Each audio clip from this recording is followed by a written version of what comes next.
জনাব শফিকুর রহমান, আপনাকে ধন্যবাদ জানাই, আপনাকে স্বাগত জানাই। আমাদের অনুষ্ঠানে আপনি যুক্ত হয়েছেন, আপনার মূল্যবান সময়ের মধ্যে থেকে আপনি আমাদের দিয়েছেন, তার জন্য আমাদের আন্তরিক কৃতজ্ঞতা জানবেন।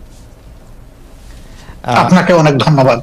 একটি গ্রহণযোগ্য নির্বাচন অন্তর্বর্তী সরকারে করতে হবে। একটি জনপ্রিয় প্রশ্ন এরকম যে আপনারা আওয়ামী লীগকে নির্বাচনে অংশ নিতে দেওয়ার পক্ষে নাকি বিপক্ষে?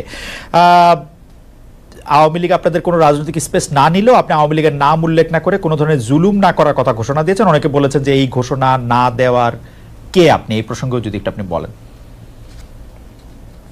না, এই ঘোষণা দেওয়ার কে প্রশ্ন করেছে? জি, আসলে আমি আওয়ামী লীগের নাম নেই আর আওয়ামী লীগকেও আমি ইন্ডিকেট করি। শুধু আওয়ামী লীগ আমাদের উপরে জুলুম করে নাই, আরো অনেক পক্ষ আমাদের উপরে জুলুম করেছে। দল হিসাবে আমাদের উপরে যে জুলুমটা করা হয়েছে, যেমন ধরেন আমাদের নিবন্ধন কেড়ে নেওয়া হয়েছে, আমাদের প্রতীক কেড়ে নেওয়া হয়েছে, আমাদের অফিসগুলা সিলগালা করা হয়েছে, আমাদের শেষ পর্যন্ত তারা দিশাহারা হয়ে আমাদেরকে নিষিদ্ধ ঘোষণা করেছে। এই যে কাজগুলা দলের উপরে যে জুলুম করেছে, আমরা বলছি যে এটা প্রতিশোধ আমরা নেব। কারণ প্রতিহিংসার জন্ম নেই, আর প্রতিশোধ যখনই নিতে যাব তখন আইন হাতে তুলে নেওয়া হয়। আমরা আইন হাতে নেওয়ার ব্যাপারে আমরা বিশ্বাসী না। কিন্তু সাথে সাথে এই কথাটা আমরা বলেছি যে ভিকটিম এবং ভিকটিম ফ্যামিলি যদি আইনের আশ্রয় নেয়, এটা তাদের রাইট, ন্যায় বিচার পাওয়া, তাহলে আমরা তাদেরকে সর্বাত্মক সহযোগিতা করবো। আমরা স্ট্যান্ড থেকে সরিনি, আমাদের স্ট্যান্ড আছে। এখানে আওয়ামী লীগের নামও নেওয়া হয়নি, আওয়ামী লীগকে ইন্ডিকেটও করা হয়নি। এটা ছিল একটা সামগ্রিক বক্তব্য।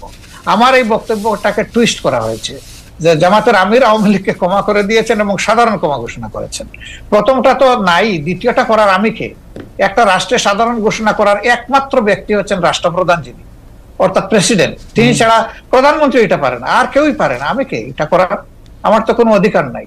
বরঞ্চ আমরা বারবার বলে আসছি যে যাদের উপরে জুলুম হয়েছে, যারা ক্ষতিগ্রস্ত হয়েছে, নিহত আহত গুম হয়েছে, তার সম্পদ হারা হয়েছে, চাকরি হারা হয়েছে, তারা অবশ্যই মামলা করবে এবং তাদেরকে আমরা সঙ্গত সহযোগিতা করব। আচ্ছা, এটি অবশ্য আমাদের একটি প্রশ্ন, কারণ হচ্ছে যে পত্রপত্রিকা যেটি ছাপা হলো আওয়ামী লীগকে ক্ষমা করে দেওয়ার ঘোষণা জামায়াতের আমিরের, অনেকেই বলেছেন যে আপনি হয়তো খোলা মনে সাদা মনে সেই ক্ষমাটি ঘোষণা করতেই চেয়েছেন, কিন্তু পরে যখন আপনার দলের লোকেরা বা আপনি ফিরে গিয়ে চাপের মুখে সেটি আবার একটু বক্তব্য অন্যরকম করছেন। বিষয়টি কি ঠিক? মোটেই না, আমি মোটেই না। আমার বক্তব্য টুইস্ট করা হয়েছিল, সেটাকে আমি ক্লিয়ার করেছি। কোনো চাপও ছিল না আমার উপরে, এবং আমি এখানে কোনো হীনমন্যতায় ভুগিনি। আমি যা ভালো মনে করেছি, খোলা মনে সেটি বলেছি। আচ্ছা, আরেকটি প্রশ্ন আসতে চাই, সেটা হচ্ছে বৈষম্য বিরোধী যে ছাত্র আন্দোলনের যে রাজনৈতিক প্ল্যাটফর্ম, সেটি নিয়ে আমি সরি একটু আপনাকে ইন্টারাপ্ট করব। আপনি বলেছিলেন যে আওয়ামী লীগ নির্বাচনে আসুক, তারা রাজনীতি করুক, এটা আমি চাই। জি, আগে আওয়ামী লীগকে ডিসিশন নিতে হবে তারা আসলেই রাজনীতি করবে কিনা, তারা আসলেই রাজনীতি চায় কিনা। কারণ তারা যখনই ক্ষমতায় গিয়েছে তখন তো তারা রাজনীতির বাইরে চলে গেছে। প্রথম পিরিয়ডে শেখ মুজিব সাহেব জীবিত থাকা অবস্থায় তো তিনি বহুদলীয় গণতন্ত্রকে একদম শেষ করে দিয়ে একদলীয় বাকশাল কায়েম করেছেন। আওয়ামী লীগ যখনই ক্ষমতায় এসেছে সেই জিনিসটাই এস্টাবলিশ করার চেষ্টা করেছে। এবারও তারা কিন্তু সে পথেই হাঁটছিল, এবং তাদের নেতারা বলতেন যে আমরা বাকশালের চেতনা অন্তরে ধারণ করি। সাংঘাতিক কথা। বাকশালের চেতনা যদি ধারণ করেন তো আওয়ামী লীগের নামে রাজনীতি করেন কেন? তাইলে তো তাদের সাহস করে বাকশালের নামেই রাজনীতি করতেন, দেখতেন যে জনগণ তাদেরকে কিভাবে রিসিভ করে। সেটা তো তারা করেননি। এই জন্য আওয়ামী লীগ আদৌ রাজনীতি করবে নাকি ফ্যাসিজম করবে, আগে আওয়ামী লীগ ডিসিশন নেন। আচ্ছা, এই প্রসঙ্গে আমি একটু জানতে চাই, 96 সালে যখন বিএনপির বিরুদ্ধে আপনারা তত্ত্বাবধায়ক সরকার কায়েম করার জন্য আন্দোলন করছিলেন, তখন কি আওয়ামী লীগের সাথে আপনারা জোটবদ্ধ হয়ে রাজনীতি করেছিলেন? না না, আমরা কোনো জোট গঠন করিনি। তবে মাঝে মধ্যে তাদের সাথে আমাদের যৌথ সভা হয়েছে, কিন্তু কোনো জোট আমরা করিনি। আর সেই ইস্যুটাও দেখেন, সেটা ছিল কেয়ারটেকারের ইস্যু। আগামীতে যদি আরো একটি যৌক্তিক ইস্যু আপনাদের সামনে আসে, আপনারা আওয়ামী লীগকে সাথে নিয়ে এরকম করবেন কিনা? না, আমরা আওয়ামী লীগকে সাথে নেইনি। আওয়ামী লীগ আমাদের ইস্যুতে এসে পরে শরিক হয়েছে, এবং শরিক হইতে গিয়ে তারা আমাদের ইস্যু হাইজ্যাক করতে চাইলেন। স্বয়ং শেখ হাসিনা বলে ফেললেন যে এটা তার মানুষ, মানে তার ব্রেইনের প্রোডাক্ট, ব্রেইন চাইল্ড এই কেয়ারটেকার সরকার। মানুষ হাসলো এটা নিয়ে, যে এর 2 বছর আগে জামাতে ইসলামের পক্ষ থেকে Abbas Ali Khan on behalf of professor Golam Azam, তিনি কিন্তু এই কেয়ারটেকারের ফর্মুলা জাতির সামনে উত্থাপন করেছিলেন একটা জনসভার মাধ্যমে। আওয়ামী লীগ 2 বছর পরে এসে বলে যে এটা তাদের আবেগ। আমরা হাসলাম। আওয়ামী লীগের এইরকম ক্রেডিট হাইজ্যাক করার আরো বহু ইতিহাস আছে, সেটা বলতে গেলে অনেক সময় লাগবে। আমরা দর্শকদের যে প্রশ্ন করেছিলাম সেটি আসলে আপনি এখন মিস ইন্টারপ্রিটেশন বলছেন, সেই মিস ইন্টারপ্রিটেশন থেকে আমরা দর্শকদের কাছে প্রশ্ন করেছিলাম যে আওয়ামী লীগ সরকারের জুলুম সম্প্রতি দল হিসাবে ক্ষমা করার ঘোষণা দিয়েছে বাংলাদেশ জামাত ইসলামী, জামায়াতের অবস্থান সঠিক বলে মনে করেন কিনা? শতকরা 73% দর্শক মনে করছেন যে না এটি সঠিক নয়, শতকরা 27% দর্শক মনে করছেন যে কিন্তু আপনার প্রশ্ন, আমি যদি বলি বিনয়ের সাথে যে আপনার প্রশ্নটাই তো সঠিক হয় না। সেটি তো আমরা আপনার বক্তব্যে পরিষ্কার হলাম যে আমাদের প্রশ্ন সঠিক হয় নাই, তবু যেহেতু যে প্রশ্নটি করেছিলাম আবার দেন একটু দেখি তারা কি বলে। হ্যাঁ না ঠিক আছে, আমরা আবারও নিশ্চয়ই এটি আবার জানতে চাইবো যে আমরা আরেকটি করব যে এটি আসলে উনার বক্তব্য নয় বা উনার বক্তব্যকে একটু মোচড় দেওয়া হয়েছে, যেটি ডক্টর শফিকুর রহমান একটু না ভালোই মোচড় দেওয়া হয়েছে কিন্তু এটি সবাই দলবদ্ধভাবে এই মোচড়টি কেন দিল বা দিতে পারলো বলে আপনার মনে হয় ডক্টর শফিকুর রহমান? আমাদেরকে সবাই খুব ভালোবাসে, তো এই জন্য আমাদের নিয়ে কসলাইতেও ভালো আপনাদের সবাইকে ভালোবাসে, কসলাইতেও ভালোবাসে। আমি একটু আপনার গঠনতন্ত্র থেকে, জামাত ইসলামের গঠনতন্ত্র থেকে একটু পড়ি। জামাত ইসলামের গঠনতন্ত্রের 6 বলছে যে কেবল আল্লাহ তাআলার বিধানকেই একমাত্র হিদায়াত হিসেবে মানিয়া লইবে এবং আল্লাহ তাআলার দেয়া শরীয়তের বিপরীত যাবতীয় নিয়ম নীতি এবং পন্থা পদ্ধতিকে প্রত্যাখ্যান করিবে, মানে জামাত ইসলামের একজন সদস্য। তো আমরা যদি ধরে নেই জামায়াত ইসলামী একটা ইসলামী শরীয়তের বিপরীত নয় এমন একটা শাসন ব্যবস্থা বা এমন একটা রাষ্ট্র ব্যবস্থা কামনা করে বা আশা করে, তাহলে সেটা আসলে কার মডেল বা কোন পৃথিবীর আর কোন দেশের আদলে? মানে এটা কি পাকিস্তানের আদলে, এটা কি সৌদি আরবের আদলে, এটা কি ইরানের আদলে, এটা কিসের আদলে আসলে? আসলে দেখেন, আল্লাহ তাআলার বিধান হলো আল্লাহর সৃষ্টির জন্য।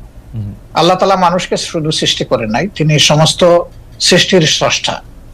সেই স্রষ্টার পক্ষ থেকে যে বিধানটা আসে সেটা হলো ব্যালেন্সড এবং সবার জন্য উপকারী। আল্লাহ তাআলার কোরআনের অ্যাড্রেস হচ্ছে ইয়া আইয়ুহান নাস, হে মানব জাতি।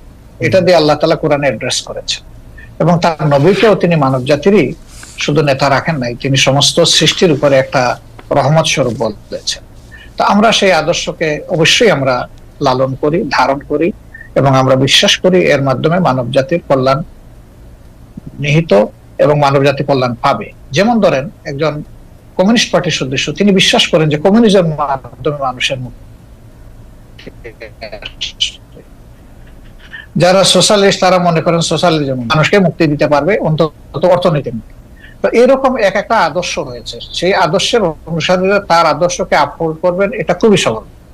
আমরাও সেই দিক থেকেই করি। এখন আপনার প্রশ্ন হলো যে এটা কি পাকিস্তান মডেল হবে নাকি অন্য কোনো দেশের মডেল হবে? না, এটা আল্লাহ তাআলা স্রষ্টা আর তার মেসেঞ্জার যারা ছিলেন, শুধু মুহাম্মদ সাল্লাল্লাহু আলাইহি ওয়াসাল্লাম না, এর আগেও যারা পয়গম্বর এসেছেন বা প্রফেট সাল্লাল্লাহু আলাইহি ওয়াসাল্লামরা যারা এসেছেন, তারা তাদের যে মডেল, আমরা ওই মডেলটাকেই আমরা অনুসরণ করি।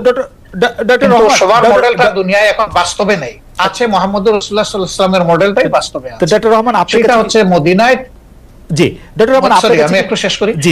মদিনা কেন্দ্রিক যে শাসন ব্যবস্থা ছিল, সেই শাসন ব্যবস্থায় সকল দল ধর্মের মানুষের নিরাপত্তা সকল দিক থেকে, তার জানের মালের ইজ্জতের নিরাপত্তা নিশ্চিত হয়েছিল। তা আমরা সেই মডেলটাকেই মনে করি উপকারী মডেল।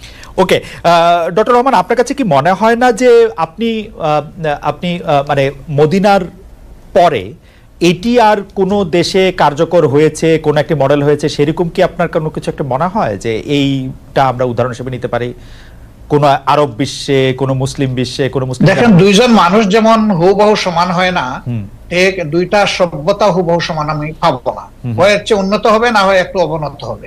রাইট।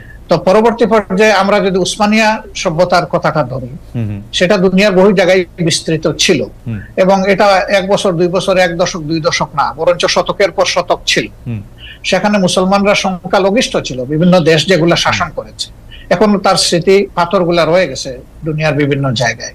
তো তারা সেদিন যে নৈতিকতার বলে শাসন করেছিলেন, মানুষকে সুশাসন উপহার দিয়েছিলেন, এই জন্য মানুষও তাদেরকে এইভাবে মেনে নিয়েছিল। শুধুমাত্র তলোয়ার আর বন্দুকের জুড়ে কিন্তু তাদের এই বিস্তৃতি ঘটেনি, ঘটেছিল তাদের গুণাবলীর কারণ, এবং সেই গুণাবলী তারা কোরআন সুন্নাহর গুণাবলী ধারণ করেছেন বলেই বিশ্বকে তারা শান্তির দিকে নিয়ে যেতে পেরেছিলেন এবং মানুষও তাদেরকে আনন্দ চিত্তে। কিন্তু যুগের ব্যবধানে সেখানে যখন পরিবর্তন বা বিকৃতি আসলো, তখনই মানুষও ক্ষতিগ্রস্ত হলো, এই শাসন ব্যবস্থাও ক্ষতিগ্রস্ত হলো। কোরআন সুন্নাহর গুণাবলীর কথা আপনি বলছিলেন, কিন্তু আমরা কিন্তু বাংলাদেশ